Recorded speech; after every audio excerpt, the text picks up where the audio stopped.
I'll try and break it down into discrete parts so that it's kind of easier to understand. There's two main causes of foot numbness on a bike. There's foot numbness which occurs from something happening inside the shoe, and then there's numbness which occurs from greater positional issues happening further up the chain. So starting with the foot ones, the logical one that everyone thinks of is my shoe is too tight. So if the shoe is restrictive around the forefoot, particularly laterally, if you've got quite a wide foot trying to cram it into a narrow shoe, the foot will get squished from the side. That's a technical medical term. It'll get squashed from the side, and as it gets squashed, there's a whole bunch of intrinsic nerves which run between each one of the rays of the toe. I think they're called the interdigital nerves, and depending upon which textbook you look at, they're called different things. But as the foot gets compressed in laterally, those nerves get squeezed. You can, if it gets quite bad, you can get a thing called a neuroma, which is a bit of scar tissue build up around one of the nerves. But most of the time, neuromas are fairly rare. Most of the time, it's just that generally the shoe is too tight, squeezing the foot, the nerves get squashed, and the foot goes numb. The toes spreading forward go numb.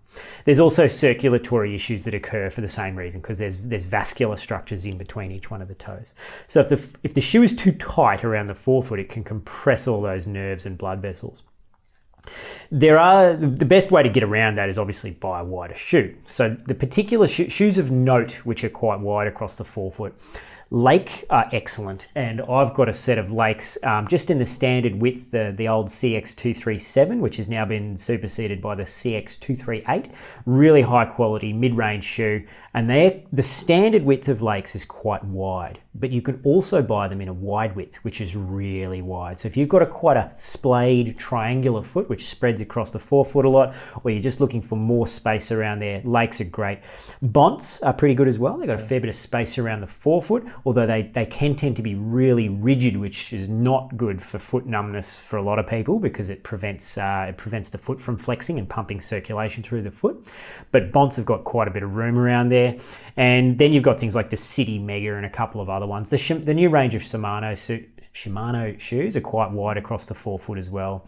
So having a shoe which is wide enough to accommodate your foot is a no-brainer. In terms of other intrinsic things you can do in the foot to reduce problems with these nerves and these vascular structures, let's say that you've got the beginnings of a neuroma, or even though you've got a wide foot, you're still getting a bit of this kind of compression occurring, and you've got quite a wide shoe that's accommodating it.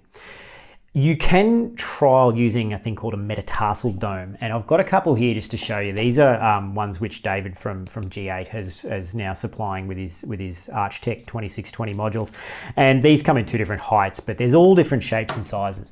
And these are basically just a little dome which essentially sits, if this is your foot, they sit underneath the forefoot, and then they spread those metatarsal joints apart a little bit. So they create a situation where there's this kind of spreading effect. Particularly useful if you've got a neuroma, a thing called a Morton's neuroma, which is a scar tissue formation around the nerve.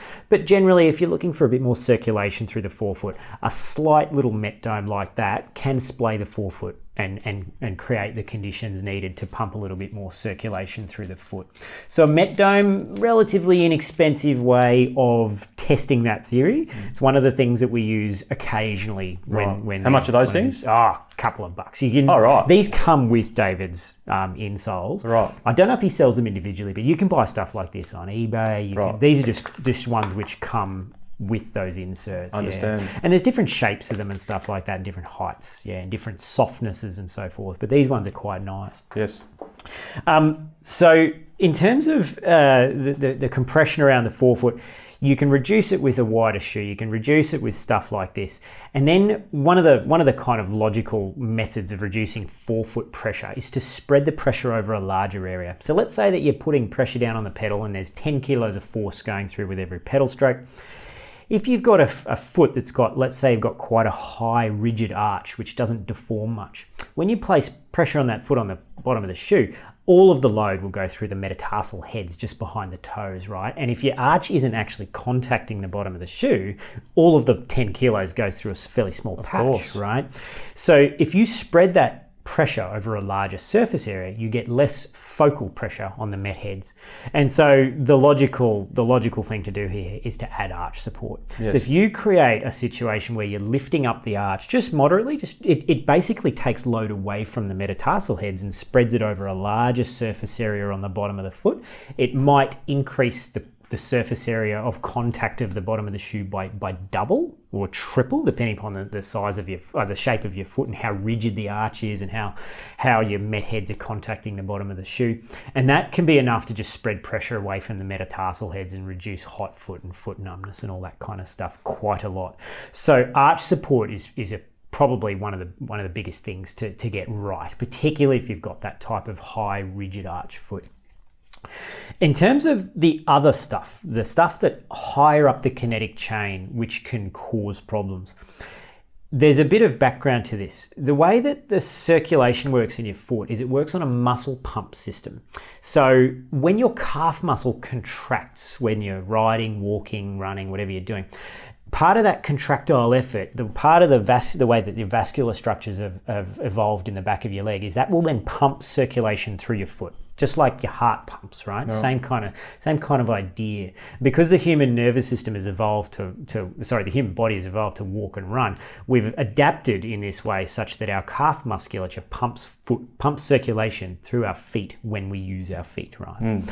So anything which challenges that on a bike can create a problem. So let's say, for example, that the seat is far too high. The rider's riding with the seat way too high. And their compensatory adaptation to that is to point their foot really rigidly down. On the downstroke, their calf muscle is contracting really heavily to keep that rigid toe point happening. And on the upstroke, it's never coming off the pedal. So they just ride like this. Their calf muscle is contracting all the time, which means that there's no circulation pump occurring. So they get numb feet. So if the seat is too high, you can get numb feet. If the seat is way too low, you can also get numb feet because on the downstroke, on the upstroke, the pressure doesn't come off your foot. So this is kind of a harder one to visualize, but if the seat is way too low, the pressure will always be on the pedal if it's way too low. So if we put your seat, that far too low and your knees are up around your chest, you would never experience a situation where the pressure would go on and then off the pedal. It would just always be on through the whole pedal stroke. So that can cause numb feet. If the seat's way too far forward or way too far back, it can create issues with the calf engagement at the bottom of the stroke, which can cause similar issues. And I guess the big one, which is probably the most common causation of numb feet in my experience of all of them, except for possibly lack of arch support, is if the cleat position is too far forward. Right. So if the cleat position is too far forward on the shoe, the rider will over-engage their calf, like we spoke about in one of the other videos, just to stabilize the foot on the downstroke. And that will then lead to this lack of circulation through the foot. So depending upon the individual rider, if they're a massive heel dropper or a toe punter or whatever, there'll be a point at which when the cleat gets far enough back on the shoe, their calf muscle will go, oh, that's better. And it will come on and off and pump circulation through the foot, and then numbness will probably disappear. So there's a couple of products out there which can help you if you need the cleats a long way further back. There's a Speedplay extender base plate. This is an alloy device made by Speedplay, which has just got some much longer slots in it to enable more rearwards translation of the cleat, and it's also got 2 sets of bolt holes which will enable another 10 millimeters of rearward translation on the cleat as well. So for people like myself who need their cleat a long way back on the shoe for whatever reason, and one of them can be foot numbness, this is a good way of getting it a fair way back.